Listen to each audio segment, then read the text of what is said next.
ಪೂಜ್ಯಾಯ ರಾಘವೇಂದ್ರಾಯ ಸತ್ಯಧರ್ಮರತಾಯ ಚ ಭಜತಾನ್ ಕಲ್ಪವೃಕ್ಷಾಯ ನಮತಾನ್ ಕಾಮಧೇನುವೆ. ಈ ಮಂತ್ರದೊಂದಿಗೆ ನಾವು ಶ್ರೀ ರಾಘವೇಂದ್ರ ಒಂದು ಸನ್ನಿಧಾನಕ್ಕೆ ನಾವೀಗ ಹೋಗೋಣ. 4 ವರ್ಷದ ಹಿಂದೆ ನಾವು ಕಾರಲ್ಲಿ ಬಂದಿದ್ವಿ ಆಯ್ತು, ಎಲ್ಲರ ಜೊತೆಗೆ ಇಲ್ಲಿ ಫ್ಯಾಮಿಲಿ. ಆಮೇಲೆ ನೋಡಿ, ಇದು ಶ್ರೀ ಗುರುರಾಯರ ಒಂದು ಸನ್ನಿಧಾನ ದ್ವಾರ. ಇದು ಸೀತಾ ಒಳಗೆ ಹೋಗುವಂತ ಒಂದು ಜಾಗ.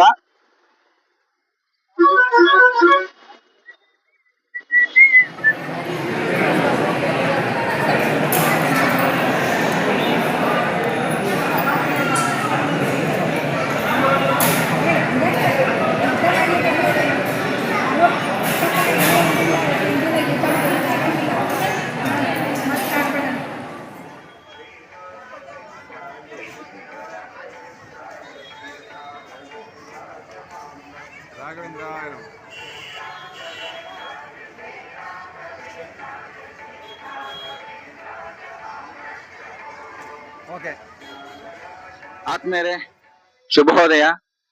ಉಷಾ ವೆಂಕಟೇಶ್ವರ ವ್ಲಾಗ್ ಚಾನೆಲ್ ನ ಇನ್ನೊಂದು ವಿಡಿಯೋಗೆ ನಿಮಗೆಲ್ಲರಿಗೂ ಸ್ವಾಗತ. ಆತ್ಮೇರೆ, ಅದೇ ರೀತಿ ನಾವು ಮೊನ್ನೆ ರಾತ್ರಿ 8:30 ಏನೋ ಕಾಸರಗೋಡು ಇಂದ ಬಿಟ್ಟು ನಿನ್ನೆ ಒಂದು ರಾತ್ರಿ 9:30 ಗಂಟೆಗೆ ನಾವು ಇಲ್ಲಿ ಮಂತ್ರಾಲಯ ರೋಡ್ ಅಲ್ಲಿ ಇಳಿದಿರುವಂತದ್ದು. ಆಮೇಲೆ 9 ಗಂಟೆಗೆ ನಾನು ಮಂತ್ರಾಲಯದಲ್ಲಿ ಇಳ್ಕೊಂಡು ಏನಾದ್ರೂ ಇಲ್ಲಿ ಏನಾದ್ರು ರೂಮ್ ಮಾಡೋದ ಅಂತ ಹೇಳಿ ಎಲ್ಲ ನೋಡ್ಕೊಂಡು ಬಂದೆ. ಆಮೇಲೆ ರೈಲ್ವೆ ಸ್ಟೇಷನ್ ನಮಗೆ ಒಂದು AC ಒಂದು ವೈಟಿಂಗ್ ಹಾಲ್ ಸಿಕ್ತು.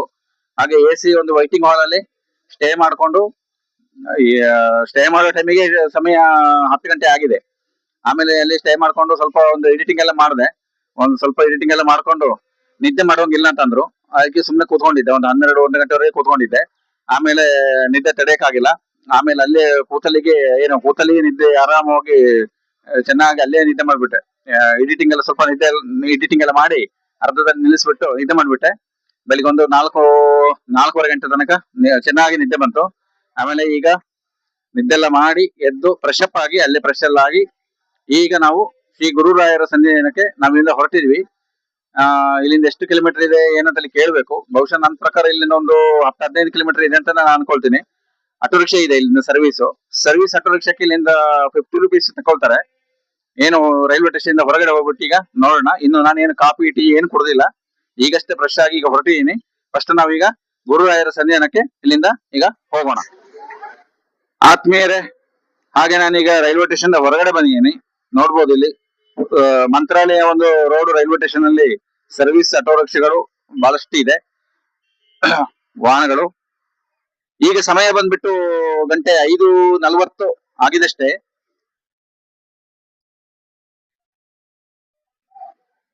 ಮಂತ್ರಾಲಯ ರೋಡ್ ರೈಲ್ವೆ ಸ್ಟೇಷನ್ ನ ಏನು ದ್ವಾರದಲ್ಲಿ ಸ್ವಾಮಿಗಳ ಒಂದು ಫೋಟೋ ಹಾಕಿದ್ದಾರೆ.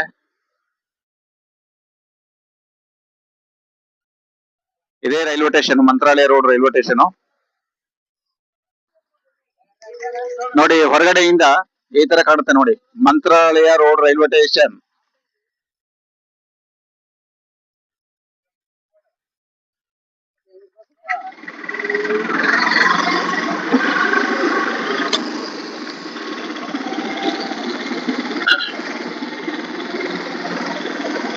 ಆದ್ಮೇಲೆ ಹಾಗೆ ಮಂತ್ರಾಲಯ ರೋಡ್ ಒಂದು ರೈಲ್ವೆ ಸ್ಟೇಷನ್ ಇಂದ ನಾವೀಗ ಶ್ರೀ ಗುರುರಾಯರ ಒಂದು ಸನ್ನಿಧಾನಕ್ಕೆ ನಾವೀಗ ಸರ್ವಿಸ್ ಆಟೋ ರಿಕ್ಷಾದಲ್ಲಿ ಹೋಗ್ತಾ ಇದ್ದೀವಿ. ಈ ಆಟೋ ರಿಕ್ಷಾದಲ್ಲಿ 8 ಜನ ಆಗ್ಬೇಕು. ಆಮೇಲೆ ಇಲ್ಲಿಂದ 16 ಕಿಲೋಮೀಟರ್ ಇದೆ ಅಂತರ. ಇದರ ಮಾಹಿತಿ ಕೊಟ್ಟವರು ನಮ್ಮ auto rickshaw driver sir Ravi sir ಅವರು ಕೊಟ್ಟಿರುವಂತದ್ದು. ನಾನು ಇಲ್ಲಿ ಟೀ ಕಾಫಿ ಅಂತ ಕೊಡಿಲ್ಲ, ಅಲ್ಲಿ ಫಸ್ಟ್ ಮೊದಲು ರಾಯರ ಸನ್ನಿಧಾನಕ್ಕೆ ಹೋಗೋಣ ಅಂತ ಹೇಳಿ ಸೀಟ್ ಹೊರಟಿದ್ದೀನಿ. ನೋಡ್ಬೇಕು ಎಷ್ಟು ಆಗುತ್ತೆ ಏನಂತ ಹೇಳಿ.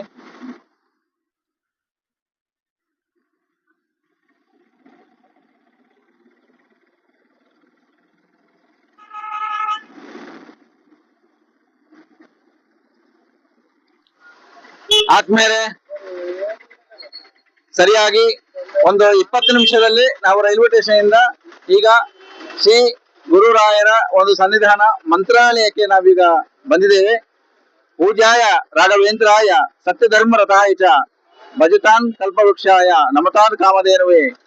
ಈ ಮಂತ್ರದೊಂದಿಗೆ ನಾವು ಶ್ರೀ ರಾಘವೇಂದ್ರ ಒಂದು ಸನ್ನಿಧಾನಕ್ಕೆ ನಾವೀಗ ಹೋಗೋಣ. ಈಗ ಇದೊಂದು ಸರ್ಕಲ್. ಈ ಸರ್ಕಲ್ ಇಂದ ನಾವೀಗ ಒಂದು ಒಂದು 5 ನಿಮಿಷ ಬರಲ್ಲ ದೇವಸ್ಥಾನಕ್ಕೆ. ನೋಡಿ, ಹಿಂಬದಿ ಈಗ ಸ್ಟ್ರೈಟ್ ಆಗಿ ಹೋದ್ರೆ ಮಂತ್ರಾಲಯ ಒಂದು ಬಸ್ ನಿಲ್ದಾಣಕ್ಕೆ ಹೋಗ್ತೀವಿ ನಾವು. ಅದೇ ರೀತಿ ಈಗ ಬಂದಿರುವಂತ ಒಂದು ರಸ್ತೆ, ನಾವು ಈ ಒಂದು ರಸ್ತೆಯಲ್ಲಿ ನಾವೀಗ ಬಂದಿರುವಂತದ್ದು. ಮತ್ತೆ ದೇವಸ್ಥಾನದ ಒಂದು ಒಳಗಡೆ ಪ್ರವೇಶ ನಾವು ಈ ದ್ವಾರದ ಒಳಗೆ ಹೋಗ್ಬೇಕಾಗತ್ತೆ. ಆದ್ಮೇಲೆ ಅದೇ ರೀತಿ ನಮಗೆ ಇಲ್ಲಿಂದ ಆಟೋ ರಿಕ್ಷಾ, ನಮಗೆ ರೈಲ್ವೆ ಸ್ಟೇಷನ್ಗೆ ಸರ್ವಿಸ್ ಇದೆ, 50 ರೂಪಾಯಿ ಚಾರ್ಜ್ ಮಾಡ್ತಾರೆ. ಒಂದು 20 ನಿಮಿಷ ಜರ್ನಿ ಇದೆ ಇಲ್ಲಿಂದ. ಅದೇ ರೀತಿ ಪಂಚಮುಖಿ ದೇವಸ್ಥಾನಕ್ಕೂ ಕೂಡ ಇಲ್ಲಿಂದ ಆಟೋ ರಿಕ್ಷಾ ಸರ್ವಿಸ್ ಇದೆ. ಶ್ರೀ ರಾಘವೇಂದ್ರ ಸ್ವಾಮಿಗಳು ಒಂದು ತಪಸ್ಸು ಮಾಡಿರುವಂತ ಒಂದು ಸ್ಥಳ ಪಂಚಮುಖಿ. ಮತ್ತೆ ನಾವು ಫ್ಯಾಮಿಲಿಯಾಗಿ ಬಂದಿರುವಾಗ ಉಳಿದಿರುವಂತ ಒಂದು ಜಾಗ ವಸತಿ ಅಲ್ಲಿ ಬರುತ್ತೆ ನೋಡಿ, ಲಾಸ್ಟ್ ಬರುತ್ತೆ. ಅದೇ ರೀತಿ 4 ವರ್ಷದ ಹಿಂದೆ ನಾವು ಕಾರಲ್ಲಿ ಬಂದಿದ್ವಿ ಆಯ್ತು ಎಲ್ಲರ ಜೊತೆಗೆ ಇಲ್ಲಿ ಫ್ಯಾಮಿಲಿ. ಆಮೇಲೆ ನೋಡಿ, ಇದು ಶ್ರೀ ಗುರುರಾಯರ ಒಂದು ಸನ್ನಿಧಾನ ದ್ವಾರ ಇದು. ನಾನು ನಿನ್ನೆ ರಾತ್ರಿ ಏನು ರೈಲ್ವೆ ಸ್ಟೇಷನ್ ಅಲ್ಲಿ ಒಂದು ನಮಗೆ AC ಒಂದು ವೈಟಿಂಗ್ ಒಂದು ಹಾಲ್ ಸಿಕ್ಕಿದ್ದು ಬಹಳ ಒಂದು ಉಪಕಾರ ಆಯ್ತು. ಗಂಟೆಗೆ 24 ರೂಪಾಯಿ ಚಾರ್ಜು. ನಾನೇನ್ ಮಾಡಿದೆ, ಸರಿ ಬೆಳಿಗ್ಗೆ ಅಲ್ಲೇ ಒಂದು 5 ಗಂಟೆ ತನಕ ಅಲ್ಲೇ ಇದ್ದು ಬಿಡೋಣ ಅಂತ ಅನ್ಕೊಂಡು ಅವರಿಗೆ ಒಂದು 168 ರೂಪಾಯಿ ನಾನು ಅವರಿಗೆ ಪೇ ಮಾಡಿದೆ. ಆಮೇಲೆ ಒಂದು 50 ರುಪೀಸ್ ಫ್ರೆಶ್ ಆಗೋದಕ್ಕೆ ಬಿಸಿನೀರು ಎಲ್ಲ ಬೆಳಿಗ್ಗಿನ ಜಾವ ಕೇಳಿದ್ರು 50 ರೂಪಾಯಿ. ಅಲ್ಲಿಗೆ ಟೋಟಲ್ 170, 50, 220 ರೂಪಾಯಿ ಆಯ್ತು.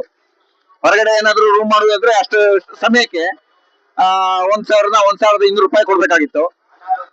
ನಾನೀಗ ಬೆನ್ ಮೇಲೆ ಲಗೇಜ್ ಇದೆ, ಅದನ್ನ ಒಂದು ಕ್ಲಾಕ್ ರೂಮ್ ಅಲ್ಲಿ ಇಟ್ಬಿಟ್ಟು ನಾವೊಂದು ದೇವರ ಒಂದು ದರ್ಶನಕ್ಕೆ ಈಗ ಹೋಗ್ಬೇಕೀಗ. ಇಲ್ಲಿ ಕ್ಲಾಕ್ ರೂಮ್ ಇದೆ ಅಂತ ಹೇಳಿ ನೋಡ್ಬೇಕು, ಇಲ್ಲಿ ಇದೆ ಅಂತ ಅಂದ್ರು ಒಳಗಡೆ. ನೋಡೋಣ ಎಲ್ಲಿದೆ ಅಂತ ಹೇಳಿ.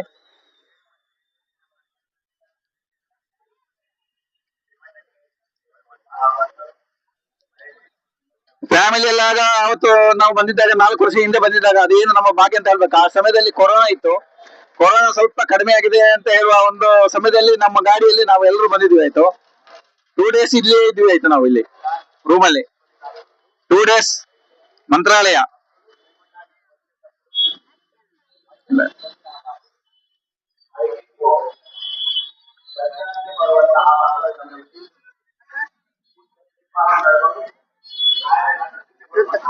ಎಷ್ಟಮ್ಮ? 10.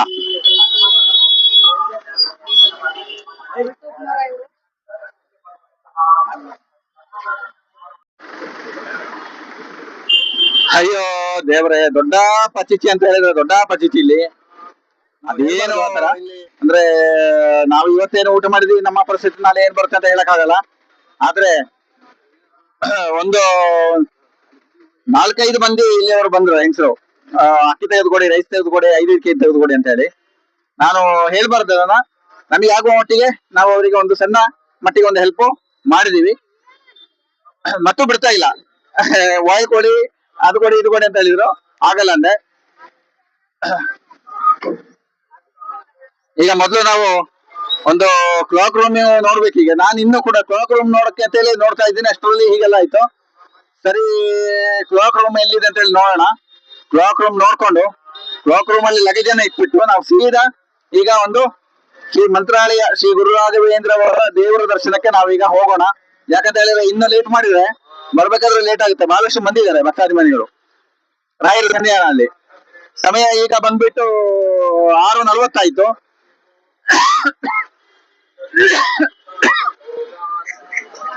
ನೋಡಿ, ಅಲ್ಲಿ ಕಾಣಿಸ್ತಾ ಇದೆ ಅಲ್ಲ, ಲಾಸ್ಟ್ ಕಾಣಿಸ್ತಾ ಇದೆ ಅಲ್ಲ, ಅದೇ ಒಂದು ಲಾಕರು. ನಾವೀಗ ಲಗೇಜ್ ಅನ್ನ ಅಲ್ಲಿ ಇಟ್ಬಿಟ್ಟು ನಾವು ಹೋಗ್ಬೇಕು. ನಮಗೆ ಬೇಕಾಗಿರುವಂತ ಅಗತ್ಯ ವಸ್ತುಗಳನ್ನ ಮಾತ್ರ ತಕೊಂಡು ನಾವು ದೇವಸ್ಥಾನದೊಳಗೆ ಹೋಗೋಣ.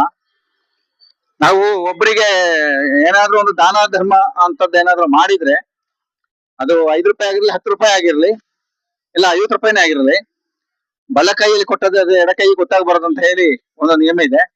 ಹಾಗೆ ಅದನ್ನ ಒಂದು ಹೇಳುವ ಒಂದು ಪದ್ಧತಿ ಇಲ್ಲ. ಯಾಕಂತ ಹೇಳಿದ್ರೆ ನೋಡಿ, ಮನುಷ್ಯನ ಜೀವ ಅನ್ನುವಂಥದ್ದು ಹೇಗಿದೆ ಅಂತ ಹೇಳಿದ್ರೆ ನೀರಿನ ಮೇಲೆ ಒಂದು ಗುಳ್ಳೆ ಇದೆ ತರ. ಯಾವಾಗ ಹೇಗೆ ಹೋಗುತ್ತಂತ ಹೇಳಕ್ ಆಗಲ್ಲ. ಇವತ್ತು ನಾವು ಒಂದು ತಟ್ಟೆಯಲ್ಲಿ ಮಿಲ್ಸ್ ಅನ್ನ ಹಾಕೊಂಡು ಫುಲ್ ಮಿಲ್ಸ್ ಚೆನ್ನಾಗಿ ಊಟ ಮಾಡ್ತೀವಿ ಅಂತ ಅನ್ಕೊಳ್ಳಿ. ಅದೇ ನಾಳೆ ನಾವು ಅದೇ ತಟ್ಟೆಯಲ್ಲಿ ಒಂದು ಫುಲ್ ಮಿಲ್ಸ್ ಊಟ ಮಾಡ್ತೀವಿ ಅಂತ ಹೇಳುದು ಗ್ಯಾರಂಟಿ ಇಲ್ಲ ಅಲ್ವಾ? ಹಾಗಿರುವಾಗ ಆತ್ಮೀಯರೇ, ಹಾಗೆ ಕ್ಲಾಕ್ ರೂಮಲ್ಲಿ ಒಂದು ನಮ್ಮ ಲಗೇಜನ್ನೆಲ್ಲ ಇಟ್ಟು ಅಲ್ಲಿಂದ ನೇರವಾಗಿ ಒಂದು ಟಿಫನನ್ನು ಮುಗಿಸ್ಕೊಂಡು ನಾನು ಈಗ ಶ್ರೀ ಗುರು ರಾಘವೇಂದ್ರ ಸ್ವಾಮಿಗಳ ಒಂದು ದರ್ಶನಕ್ಕೆ ಕ್ಯೂವಲ್ಲಿ ನಿಂತಿದ್ದೀನಿ. ಬಹಳಷ್ಟು ಭಕ್ತಾಭಿಮಾನಿಗಳಿದ್ದಾರೆ. ನೋಡ್ಬೋದು, ಸಮಯ 7:45 ಆಗಿದೆ ನಾನು ಕ್ಯೂವಲ್ಲಿ ನಿಲ್ಲಬೇಕಾದ್ರೆ. ಈಗ ಮೊದಲ ಥರ ಎಲ್ಲ ಕ್ಯೂ ಎಲ್ಲ ಒಳಗಿಂದಲ್ಲ, ಹೊರಗಡೆಯಿಂದಲೇ ಕ್ಯೂ ನಿಲ್ಲಬೇಕು.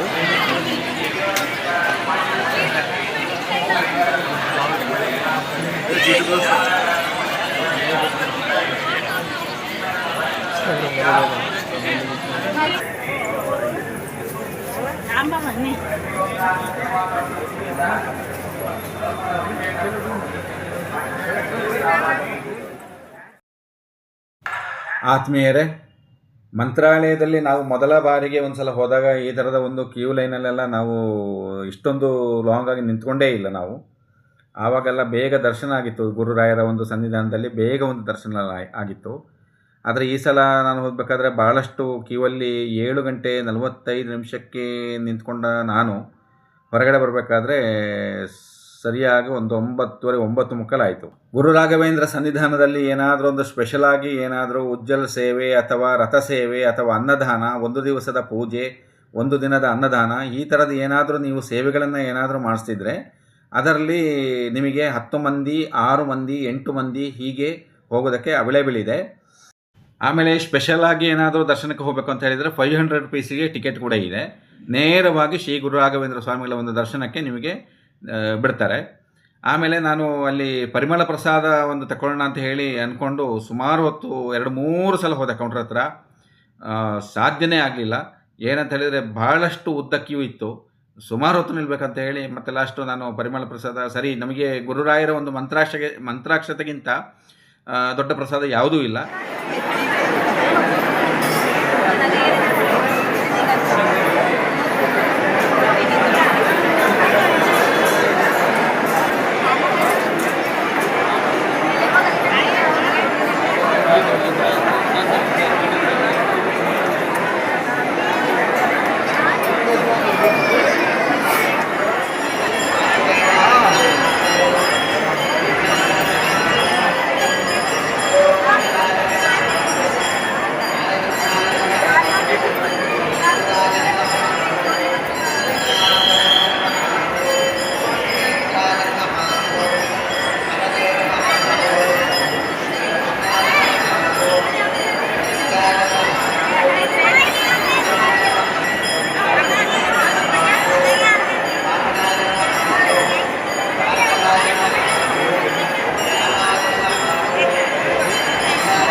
ಹಾಗೆ ನಾನು ಶ್ರೀ ಗುರುರಾಯರ ಒಂದು ದೇವರ ದರ್ಶನ ಎಲ್ಲ ನಾನು ಮಾಡಿ ಹೊರಗಡೆ ಬಂದು ಒಂದು ಫೋಟೋ ತೆಗಿಬೇಕು ಅಂತ ಹೇಳಿ ಬೇರೆ ಹುಡುಗನ ಹತ್ರ ಫೋಟೋ ಇಸ್ಕೊಳ್ತಾ ಇದ್ದೆ.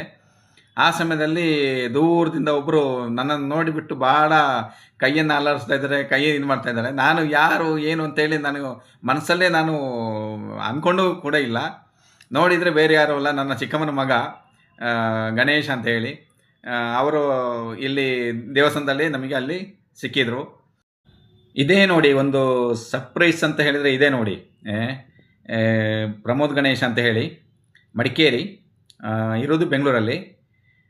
ಆ್ಯಕ್ಚುಲಿ ನಾವಿಬ್ಬರು ಒಂದೇ ದಿವಸ ದೇವಸ್ಥಾನದಲ್ಲಿ ಗುರುರಾಯರ ಒಂದು ಸನ್ನಿಧಾನದಲ್ಲಿ ಭೇಟಿಯಾದ್ವಿ. ನಾವು ನೋಡಿ 7 ವರ್ಷ ಆಗಿತ್ತು. ಶ್ರೀ ಗುರುರಾಯರ ಒಂದು ದೇವರ ಪ್ರಸಾದ 11 ಗಂಟೆಯಿಂದ ಪ್ರಾರಂಭ ಮಾಡ್ತಾರೆ. ನಮ್ಮ ಬ್ರಾಹ್ಮಣರಿಗೆ ಸಪರೇಟಾಗಿ ಶ್ರೀರಂಗಭವನ ಭೋಜನ ಶಾಲೆಯಲ್ಲಿ ನಮಗೆ ಪ್ರತ್ಯೇಕವಾಗಿ ಬ್ರಾಹ್ಮಣರಿಗೆ ಪ್ರತಿನಿತ್ಯವೂ ಇರುತ್ತೆ 2 ಗಂಟೆ ತನಕ. ಶ್ರೀ ಗುರುರಾಯರ ಒಂದು ಸನ್ನಿಧಾನದಲ್ಲಿ ಇದ್ದೇವೆ. ಗುರುರಾಯರ ಸನ್ನಿಧಾನಕ್ಕೆ ನಾವು ಮುಂಜಾನೆ ಬಂದು ಒಂದು 7:30 ಗಂಟೆಗೆ ನಾವು ಕ್ಯೂ ನಿಂತಿರುವಂತದ್ದು ದರ್ಶನಕ್ಕೆ. 7:30 ಗಂಟೆಗೆ ಕ್ಯೂ ನಿಂತು ದೇವರ ದರ್ಶನ ಎಲ್ಲ ಮಾಡಿ ಹೊರಗಡೆ ಬಂದು ನಮ್ಮ ಒಂದು ಹತ್ತಿರ ಒಂದು ಬೇಕಾದವರು ನಮಗೆ ದೇವಸ್ಥಾನದಲ್ಲಿ ಸಿಕ್ಕಿದರು. ಹಾಗೆ ಅವರ ಜೊತೆ ಸ್ವಲ್ಪ ಕಾಲ ಕಾಲೆಲ್ಲ ಕಳೆದು ಆಮೇಲೆ ಮಧ್ಯಾಹ್ನದ ಒಂದು ದೇವರ ದರ್ಶನ ಎಲ್ಲ ಆದ ಮೇಲೆ ಮಂತ್ರಾಕ್ಷತೆಯನ್ನ ಒಂದು ಸ್ವೀಕಾರ ಮಾಡೋದಕ್ಕೋಸ್ಕರ ಕೆಲವು ಸಮಯಗಳ ಕಾಲ ಅಲ್ಲಿ ನಿಂತ್ಕೊಂಡಿರಾಯ್ತು. ಅಲ್ಲಿ ನಿಂತ್ಕೊಂಡು ಶ್ರೀ ದೇವರ ಒಂದು ಗುರುರಾಯರ ಒಂದು ಮಂತ್ರಾಕ್ಷತೆಯನ್ನ ಪಡೆದು ನಂತರ ಮಧ್ಯಾಹ್ನದ ಒಂದು ದೇವರ ಒಂದು ಭೋಜನವನ್ನ ಸ್ವೀಕರಿಸಿ ಈಗಷ್ಟೇ ನಾವು ಈಗ ಹೊರಗಡೆ ಬಂದಿದ್ದೀವಿ. ಶ್ರೀ ಗುರುರಾಯರ ಒಂದು ದರ್ಶನವನ್ನ ಎಲ್ಲರೂ ಕೂಡ ಗುರುವಾರ ಪಡೆಯುವುದು ತುಂಬಾ ಉತ್ತಮ ಅಂತ ಹೇಳಿ ಹೇಳ್ತಾರೆ. ಗುರುವಾರವೇ ಪಡಿಬೇಕು ಅಂತೇಳಿ ಯಾಕೆ ನಾವು ಹೇಳ್ತೀವಿ ಅಂತ ಹೇಳಿದ್ರೆ ಅದಕ್ಕೆ ಒಂದು ಕಾರಣ ಇದೆ. ಹಾಗಾದ್ರೆ ಬಾಕಿದ್ದ ದಿವಸಗಳಲ್ಲಿ ಗುರುರಾಯರ ಸನ್ನಿಧಾನಕ್ಕೆ ಯಾರು ಭಕ್ತರು ಬರೋದಿಲ್ವಾ, ಗುರುರಾಯರೇ ಇರುವುದಿಲ್ವಾ ಅಂತ ಹೇಳಿ ಕೇಳಿದ್ರೆ ಅದು ತಪ್ಪು. ಗುರುರಾಯರು ಯಾವತ್ತೂ ಇಲ್ಲೇ ಇದ್ದಾರೆ, ರಾಯರು ಯಾವತ್ತೂ ಇಲ್ಲೇ ಇದ್ದಾರೆ, ನಮ್ಮ ಜೊತೆಗೆ ಇದ್ದಾರೆ. ಯಾರು ಭಕ್ತಿಯಿಂದ ಗುರುರಾಯರನ್ನ ಒಂದು ಬೇಡ್ಕೊಂಡು ಕಷ್ಟ ನಷ್ಟಗಳನ್ನ ಒಂದು ಮನಸ್ಸಲ್ಲಿ ಇಟ್ಟುಕೊಂಡು ಇಲ್ಲಿ ಯಾರು ಬರ್ತಾರೋ ಅವರಿಗೆ ಗುರುರಾಯರು ಸದಾ ಯಾವತ್ತೂ ನಮ್ಮ ಜೊತೆಗೆ ಇರ್ತಾರೆ. ಗುರು ಸರ್ವಭಾಮರು ಮಧ್ವಮತ ಸಂಪ್ರದಾಯವನ್ನು ಅವಲಂಬಿಸಿ 1671ರಲ್ಲಿ ಸ್ವ ಶರೀರರಾಗಿ ಗುರುವಾರದಂದು ಶ್ರಾವಣ ಬಹುಳ ಬಿದಿಗೆ ಎಂದು ಬೃಂದಾವನಸ್ಪರರಾದರು ಅಂತ ಹೇಳಿ ಚರಿತ್ರೆ ಹೇಳುತ್ತೆ. ಮತ್ತೆ ಪೌರಾಣಿಕ ಹಿನ್ನೆಲೆಯಲ್ಲಿ ನಮಗೆ ಈ ಕ್ಷೇತ್ರಕ್ಕೆ ಮೊದಲ ಒಂದು ಹೆಸರು ಮಂಚಲಾಂಬಿಕೆ ಅಂತ ಹೇಳಿತ್ತು. ಮಂಚಾಂಬಿಕೆ ಅಂತ ಹೇಳಿತ್ತು ಮೊದಲೇ ಹೆಸರು, ನಂತರ ಮಂಚಲಾಂಬಿಕೆ ಅಂತಲೇ ಆಯ್ತು. ನಂತರದಲ್ಲಿ ಮಂತ್ರಾಲಯಾಂಬಿಕೆ ಅನ್ನೋ ಹೆಸರು ಬಂತು. ಈಗ ಮಂತ್ರಾಲಯ ಅಂತ ಹೇಳಿ ನಾವು ಕರಿತಾ ಇದ್ದೇವೆ. ಇಲ್ಲಿಂದ ನಮಗೆ 20 ಕಿಲೋಮೀಟರ್ ಅಂತರದಲ್ಲಿ ಪಂಚಮುಖಿ ಹನುಮಾನ್ ದೇವಾಲಯ ಕೂಡ ಇರುವಂತದ್ದು. ನಾವೀಗ ಅಲ್ಲಿಗೂ ಕೂಡ ಹೋಗೋಣ. ನೋಡಿ, ಏನು ಗುರು ರಾಘವೇಂದ್ರ ಸ್ವಾಮಿಗಳು ಗುರುವಾರ ಒಂದು ಅವರು ಬೃಂದಾವನಸ್ಪರಾದರು ಅಂತ ಹೇಳಿ ಕಥೆಯಲ್ಲಿ ಹೇಳುತ್ತೆ. ಆ ಕಾರಣಕ್ಕಾಗಿ ನಾವು ಅವರನ್ನ ಒಂದು ಗುರುವಾರ ಬಹಳ ಪ್ರಾಮುಖ್ಯತೆ ಆಗಿರುವಂತ ಒಂದು ದಿವಸ ಅಂತ ಹೇಳಿ ನಾವು ಕರಿತೇವೆ. ಗುರು ರಾಘವೇಂದ್ರ ಸನ್ನಿಧಾನಕ್ಕೆ, ಗುರುರಾಯರ ಒಂದು ಸನ್ನಿಧಾನಕ್ಕೆ ಎಲ್ಲಾ ದಿವಸ ಬಂದ್ರೆ ಗುರುರಾಯರು ಇರುವುದಿಲ್ಲ ಅಂತ ಏನಲ್ಲ. ಎಲ್ಲಾ ದಿವಸಗಳು ಕೂಡ ಭಕ್ತಿಯಿಂದ ಬಂದವರಿಗೆ ಗುರುರಾಯರು ಎಲ್ಲಾ ದಿವಸ ಇರ್ತಾರೆ. ಅದೇ ಏನು ಒಂದು ಆತ್ಮದಲ್ಲಿ ಒಂದು ಭಕ್ತಿ ಇಲ್ಲದೆ ನಾವು ಯಾವುದೇ ಜಾಗಕ್ಕೆ ಹೋದ್ರು ಕೂಡ ಆ ಒಂದು ವ್ಯಕ್ತಿಗೆ ಅಲ್ಲಿ ದೇವರು ಇರುವುದಿಲ್ಲ ಅಂತ ಹೇಳಿ ಹೇಳ್ಬೋದು. ಮನುಷ್ಯನಿಗೆ ಭಕ್ತಿ ಅನ್ನೋದು ಬಹಳ ಮುಖ್ಯತೆ. ಅಕಸ್ಮಾತ್ ಆಗಿ ನಮಗೆ ಒಬ್ರು ಪರಿಚಯ ಆಗ್ತಾರೆ. ಹೇಗೆ ಪರಿಚಯ ಆಗ್ತಾರೆ ಅಂತ ಹೇಳಿದ್ರೆ, ನಾವೊಂದು ರಿಸರ್ವೇಶನ್ ಟಿಕೆಟ್ ಮಾಡಿದಂತ ಒಂದು ಅಪೋಸಿಟ್ ಸೀಟಲ್ಲಿ ಅವರು ಬಂದು ಕೂತ್ಕೊಳ್ತಾರೆ. ಯಾರು ಅಂತ ಹೇಳಿ ಏನು ಅಂತ ಹೇಳಿ ಗೊತ್ತಿಲ್ಲ. ಅವ್ರು ಹತ್ತಿರುವಂತದ್ದು ಜಾಗ ಬಂದ್ಬಿಟ್ಟು ಹಿಂದೂಪುರ ರೈಲ್ವೆ ಸ್ಟೇಷನ್ ಇಂದ ಅವ್ರು ಹತ್ತಾರೆ. ಅವರಿಗೆ ಒಂದು ಸೈಡು ಸ್ವಾಧೀನ ಇಲ್ಲ, ಬಲಭಾಗ. ಅವರು ಹಾಸ್ಪಿಟ್ಲಿಗೆ ಹೋಗ್ತಾ ಇದ್ದಾರೆ. ತುಂಬಾ ಒಂದು ಒಳ್ಳೆಯ ವ್ಯಕ್ತಿ. ಅವರಿಗೆ ಎಷ್ಟೋ ಒಂದು ಆಸ್ತಿ ಇರ್ಬೋದು, ಎಜುಕೇಶನ್ ಇರ್ಬೋದು, ದುಡ್ಡಿರ್ಬೋದು, ಎಲ್ಲ ಇದೆ. ಆದ್ರೆ ಅವರಿಗೆ ಅವ್ರು ಹೇಳಿದ್ರು, ಏನಿದ್ದು ಏನು ಫಲ ಅಂತ ಕೇಳಿದ್ರು. ಯಾಕೆ ಸರ್ ಅಂತಂದೆ. ಅದಕ್ಕೆ ನೋಡಿ, ಎಲ್ಲ ಇದೆ ನನ್ನ ಹತ್ರ, ಆದ್ರೆ ಮನಸ್ಸಿಗೆ ನೆಮ್ಮದಿನೇ ಇಲ್ಲ, ಆರೋಗ್ಯನೇ ಇಲ್ಲ ಅಂತಂದ್ರು. ಮನಸ್ಸಿನ ಒಂದು ಮನಸ್ಸು ಒಂದು ಹೆಲ್ತ್ ಸರಿ ಇಲ್ಲದಿದ್ರೆ ಆ ಮನುಷ್ಯನ ಒಂದು ಶರೀರ ಕೈಯಲ್ಲಿ ಎಷ್ಟೇ ದುಡ್ಡು ಇದ್ರು, ಎಷ್ಟೇ ಆಸ್ತಿ ಇದ್ರು, ಏನೇ ಇದ್ರು ಅದು ಎಲ್ಲ ಒಂದು ವ್ಯರ್ಥ ಅಂತ ಹೇಳ್ಬೋದು ಅಲ್ವಾ. ಈಗ ನಾನೇ ಮೊನ್ನೆ ರಾತ್ರಿ ಟ್ರೈನಲ್ಲಿ ನಾನು 8:30 ಗಂಟೆ ಕೂತ್ಕೊಂಡೆ. ಯಾವಾಗ 4ನೇ ತಾರೀಕು. ನಾನು ಯಾವಾಗ್ಲೂ ಬರ್ಬೇಕಾದ್ರೆ ನನ್ನ ಒಂದು ಬ್ಯಾಗಲ್ಲಿ ಏನಾದ್ರೂ ಒಂದು ಸ್ನಾಕ್ಸ್ ಐಟಮ್ ಏನಾದ್ರೂ ನಾನು ತಕೊಂಡ್ ಬರ್ತೀನಿ. ಆದ್ರೆ ಏನಾಯ್ತು, ಮೊನ್ನೆ ರಾತ್ರಿ ಆದ್ದರಿಂದ ನಾನು ಏನು ಬೇಡ, ಬೆಳಗಿನ ಜಾವ ಏನಾದ್ರು ತಕೊಳ್ಳೋಣ ಅಂತ ಅನ್ಕೊಂಡು ಬೇಗಲ್ಲಿ ಏನೂ ಇಟ್ಕೊಂಡಿಲ್ಲ. ನಾನು ಸ್ನಾಕ್ಸ್ ಐಟಮ್ ಏನು ಇಟ್ಕೊಂಡಿಲ್ಲ. ನೋಡಿ, ನನ್ನ ಕೈಯಲ್ಲಿ ದುಡ್ಡು ಇದೆ, ಬೇಕಾದ್ರೆ ಪೇ ಮಾಡ್ಬೋದು, ಇಲ್ಲ ಕೇಸ್ ಕೊಡ್ಬೋದು, ಎಲ್ಲ ಇದೆ, ಎಲ್ಲ ಸೌಕರ್ಯನೂ ಇದೆ ನನ್ನ ಹತ್ರ. ಆದ್ರೆ ಆ ಒಂದು ಕೋಚಿಗೆ ಒಂದು ಬಾಟ್ಲಿ ನೀರು ಕೇಳುವವರು ಕೂಡ ಬರ್ಲಿಲ್ಲ. ನೋಡಿ ಹಣೆಬರ ನೋಡಿ, ಇದೇ ನೋಡಿ ಮನುಷ್ಯನ ಒಂದು ಸ್ಥಿತಿ ಯಾವ ಸಮಯಕ್ಕೆ ಯಾವಾಗ ಹೇಗಾಗುತ್ತಂತ ಹೇಳಕ್ಕಾಗಲ್ಲ. ನಾನು 24 ಗಂಟೆ ಕಳೆದ ಮೇಲೆ ಧರ್ಮಾವರಂ ಅಂತ ಹೇಳೋ ಒಂದು ಜಂಕ್ಷನ್ಗೆ ಬಂದಾಗ ಅಲ್ಲಿ ನಾವಿದ್ದ ಕೋಚಿಗೆ ಸೇಲ್ಸ್ ಮ್ಯಾನು ವ್ಯಾಪಾರ ಫುಡ್ ಸೇಲ್ಸ್ ಮಾಡುವವರು ಕೇಳ್ಕೊಂಡ್ ಬರ್ತಾರೆ. ವೆಜ್ ಪಲಾವ್ ಇದೆ, ಚಪಾತಿ ಇದೆ, ಏನ್ ಬೇಕು ಅಂತ ಹೇಳಿ ಕೇಳ್ಕೊಂಡ್ ಬರ್ತಾರೆ. ಎಷ್ಟೊತ್ತಿಗೆ? ಸಂಜೆ ಟೈಮು 6:30 ಗಂಟೆ ಸಮಯಕ್ಕೆ. ಅಲ್ಲಿ ತನಕ ನಾನು ಏನು ತಿಂದೇ ಇಲ್ವಾ ಅಂತ ಕೇಳಿದ್ರೆ ತಿಂದಿದ್ದೀನಿ. ಯಾವಾಗ ತಿಂದಿದ್ದೀನಿ? ಬೆಳಗಿನ ಜಾವ ಒಂದು 3 ಇಡ್ಲಿ, ಒಂದು ವಡೆ, ಒಂದೇ ಒಂದು ಗ್ಲಾಸ್ ಕಾಫಿ ಕುಡಿದಿದ್ದೀನಿ. ಅದು ಬಿಟ್ರೆ ಮಧ್ಯದಲ್ಲಿ ತಿಂದಿರುವಂತದ್ದು ಚರಂಬೂರಿ, ಆಮೇಲೆ ಮಾವಿನಕಾಯಿ, ಈ ತರದ್ದು ಎಡೆಗೆ ತಿಂದಿರೋದಂತದ್ದಷ್ಟೇ. ಬೇರೆ ಏನೋ ನಮಗೆ ಒಂದು ಹೊಟ್ಟೆಗೆ ಏನೋ ಆ ಸಮಯಕ್ಕೆ ರೈಸ್ ಬೇಕು, ಮಧ್ಯ 1 ಗಂಟೆಗೆ ಊಟ ಬೇಕು ಅಂತಾಗ ಆ ಅನ್ನನೇ ಇಲ್ಲ. ಆ ಸಮಯದಲ್ಲಿ ನಮಗೆ ಕೈಲಿ ದುಡ್ಡು ಇದೆ, ದುಡ್ಡು ತಿನ್ನಕ್ಕಾಗತ್ತ ನಮ್ಮ ಕೈಲಿ? ಆಗಲ್ಲ. ಅದೇ ರೀತಿ ನಾವು ನೋಡಿ, ಯಾರು ಸಹ ಕೆಲವರು ಅರ್ಥನೇ ಮಾಡ್ಕೊಳ್ಳುವುದಿಲ್ಲ. ಇದು ಏನಂತ ಹೇಳಿದ್ರೆ ನೋಡಿ, ಒಂದ್ ನಿಮಿಷ ನೋಡಿ, ಮನುಷ್ಯರು ಅರ್ಥನೇ ಮಾಡ್ಕೊಳ್ಳುವುದಿಲ್ಲ. ಕೆಲವು ಕಡೆ ಹೋಗ್ತಾರೆ, ತಟ್ಟೆಯಲ್ಲಿ ಬಹಳಷ್ಟು ರೈಸ್ಗಳನ್ನ ಅನ್ನವನ್ನ ಹಾಕೊಂಡು ಅದನ್ನ ತಕೊಂಡು ಹೋಗಿ ಕುಪ್ಪೆಗೆ ಬಿಸಾಕ್ಬಿಡ್ತಾರೆ. ನಾವು ಕೊರೋನಾ ಸಮಯದಲ್ಲಿ ಬಹಳಷ್ಟು ಮಂದಿ ಆ ಒಂದು ಅನ್ನಕ್ಕಾಗಿ, ಮೆಡಿಸಿನ್ಗಾಗಿ ಹೋರಾಡಿದವರು, ಆದ್ರೂ ಸಹ ಅರ್ಥ ಮಾಡುವುದಿಲ್ಲ. ನೋಡಿ, ಇವತ್ತು ನಾವು ತಟ್ಟೆಯಲ್ಲಿ ಮಿಲ್ಸನ್ನ ಹಾಕೊಂಡು ಫುಲ್ ಮಿಲ್ಸ್ ಊಟ ಮಾಡಬಹುದು. ಅದೇ ಒಂದ್ ದಿವಸ ನಾವು ಅದೇ ತಟ್ಟೆಯಲ್ಲಿ ಫುಲ್ ಮಿಲ್ಸ್ ಊಟ ಮಾಡ್ತೀವಿ ಅಂತ ಗ್ಯಾರಂಟಿ ಏನಿಲ್ಲ. ನಾವು ಗ್ಯಾರಂಟಿ ಇಲ್ಲ.